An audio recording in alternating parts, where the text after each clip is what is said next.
Welcome back to Cultures TV, your global diversity resource. Again, we're here with Salina Marie Gomez, who's a graphic novelist with an interesting ethnic background, Polish and Mexican, and it really influenced her identity, of course, as many people with cultures, it does, but it also fueled her passion for art. So we're going to go back into that, and we started talking about your dad and how he wanted a boy and how that affected your identity as well. So what is that story? And then your dad has a unique trait in your family as well.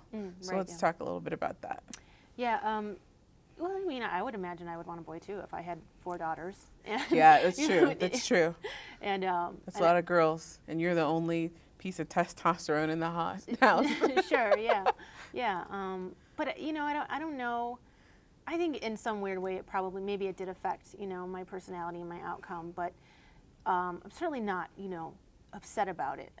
He did end up having a boy 3 years later. Okay. But in those 3 years, because you know, yeah, you're second to last. Yeah. Right, Funny. right. But in those 3 years, it was sort of, you know, just that formative time where, you know, his expectations of this child as being feminine, female, probably weren't there like they were for the others, you know. And also, I think my mom said, "Oh, no more kids after this," and so all your hopes and his hopes and dreams were pinned on you. a lot of projections in there. It's really interesting that you remember that from age 1 to 3. No, he and I have had this conversation. Oh, you've had the conversations. Got yeah, you. yeah. But you feel it. You feel the energy that was put into that. Yeah, it was. In fact, when we had the conversation, it was a huge like, oh, well, thank you for telling me that. You know, because it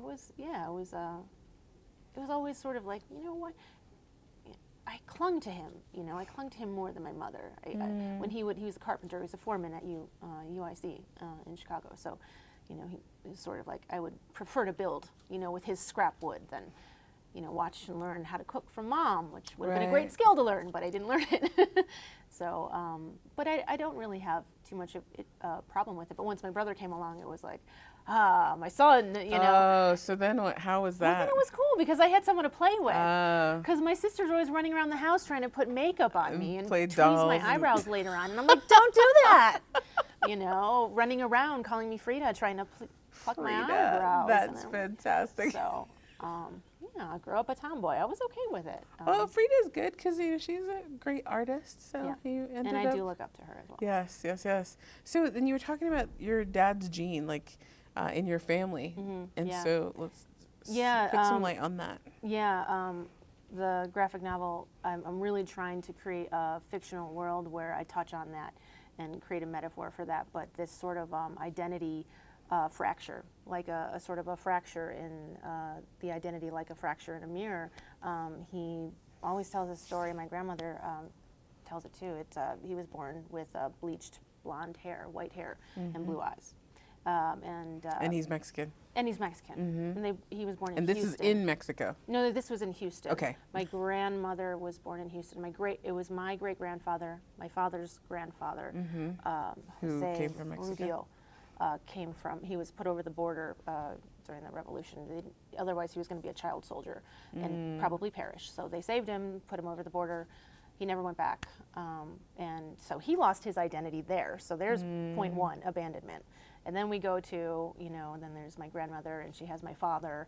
And my father has this gene, which so did my grandfather. My great-grandfather. They apparently both had it. Like, they were both born with white hair and blue eyes. And so it's not, that's just, you know, it's not like he carried it throughout his whole life, but when he was young, when he was really young, if he remembers it, it's part of his identity. So I just, you know, I think about those things a lot. I think about what it must be like to feel. He must have had that feeling too, of not knowing necessarily, am I really this or am I that? Because I was this for a minute and now I'm this. And remembering that your father had those identity struggles as well kind of helped you, correct? I think as an adult it has helped me. As a teenager I was, you know, struggling myself and I could not see through the smoke of, you know, that kind of like cultural balancing. You know, we didn't learn Spanish. We weren't allowed to learn Spanish, really. My grandmother didn't, you know, want to teach him Spanish because she wanted him to have an advantage. So it was sort of this, like, visual, I am Mexican, I eat, you know, Mexican food, I know how to make tamales, it takes 2 days, I know all these rituals, but but I don't, I don't always feel it, So there's that whole in-between area that is the reason why I love fiction, And so you take all that, and when you took the courage to do what you want and do your art, that's where this came from, right? These marks are for courage. Yeah, I wanted to find a home for myself in the world, and I did not ever feel that I had a home. I really didn't. I have a great family. I do. They're all supportive of my endeavors, but I still never felt at home because of this. Am I boy? Am I girl? Yeah. And so now I identify as gender queer, gender fluid. Am I Mexican or American? Well, I don't know. I don't really know, and I'm sort of creating the place that I need in my art and in myself.